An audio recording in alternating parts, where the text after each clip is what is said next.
Hi అండి, నేను మీ సీతను. అందరూ బాగున్నారా? పిల్లలు పెద్దలు ఎంతో ఇష్టంగా తినే స్వీట్ స్టైల్ రిబ్బన్ పకోడీని పక్కా కొలతలతో చూపించబోతున్నాను. ఎక్కడా కూడా స్కిప్ చేయకుండా చూడండి. కొత్త వాళ్ళైతే కనుక నా వీడియోస్ అన్ని చూసి మీకు నచ్చితేనే సబ్స్క్రైబ్ చేసుకోండి. పక్కనున్న బెల్ బటన్ నొక్కి ఆల్ అనే ఆప్షన్ నొక్కండి. లైక్ చేయటం మాత్రం మర్చిపోవద్దు. లైక్ చేయటం వల్ల ఇంకొంతమందికి ఫార్వర్డ్ అవుతుంది.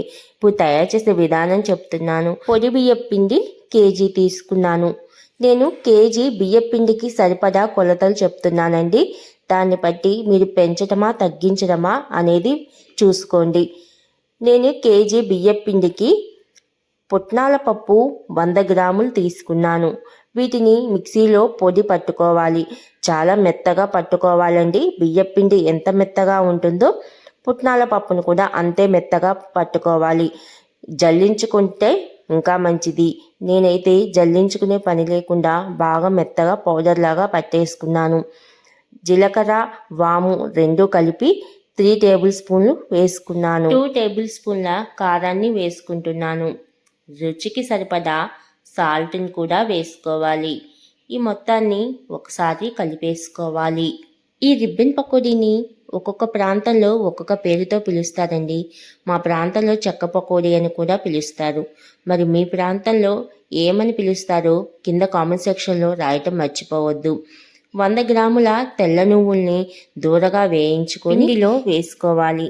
వేగిపోయాయండి. ఇప్పుడు పిండిలో వేసుకుందాం. తెల్ల నువ్వులు మీ దగ్గర లేకపోతే నల్ల నువ్వులైనా వాడుకోవచ్చు. నేనైతే తెల్ల నువ్వుల్ని వేసుకుంటున్నాను. ఇలా మొత్తం కలిపేసుకొని ఉప్పు సరిపోయిందో లేదో ఒకసారి చూసుకొని నీళ్లు పోసుకుంటూ కలుపుకోవాలి. పొడిపిండి కాబట్టి నీళ్లు కొంచెం ఎక్కువగానే పడతాయి. మరీ లూజ్గా కాదు, మరీ గట్టిగా కాదండి. మీడియంగా పిండిని కలుపుకోవాలి. ఈ మాదిరిగా సాఫ్ట్గా ఉండేటట్టు కలుపుకోవాలి. పిండి కలపడం అంతా అయిపోయాక ఇలాంటి గిద్దెలు తీసుకోవాలి. రిబ్బన్ పకోడీ గిద్దెలు తీసుకొని కొద్దిగా ఆయిల్ రాసుకొని వాటిల్లో సరిపడా పిండిని పెట్టుకోవాలి.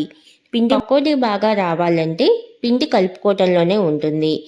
ఇలా పిండి అంతా పెట్టుకున్నాక ఈలోగా నేను స్టవ్ ఆన్ చేసి బాండీ పెట్టుకొని ఆయిల్ పోసుకొని ఆయిల్ హీట్ చేసుకున్నాను. ఇలా పిండి మొత్తాన్ని కూడా ఒత్తేసుకోవాలి. మీకు రౌండ్గా కావాలంటే రౌండ్గా, పొడుగ్గా కావాలంటే పొడుగ్గా అయినా ఒత్తుకోవచ్చు.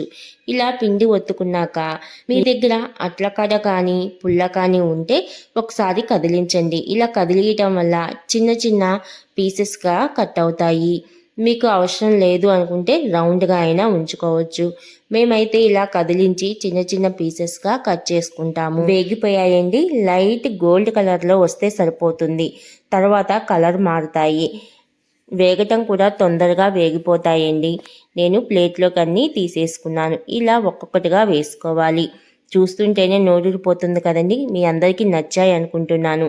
నచ్చితే కనుక సబ్స్క్రైబ్ చేసుకోవడం మర్చిపోవద్దు. పక్కన బెల్ బటన్ నొక్కి ఆల్ అనే ఆప్షన్ నొక్కండి. లైక్ చేయడం అస్సలు మర్చిపోవద్దు. ఇంకో కొత్త రెసిపీతో మీ ముందుకు వస్తుంది పెద్దమ్మ కిచెన్. Thank you.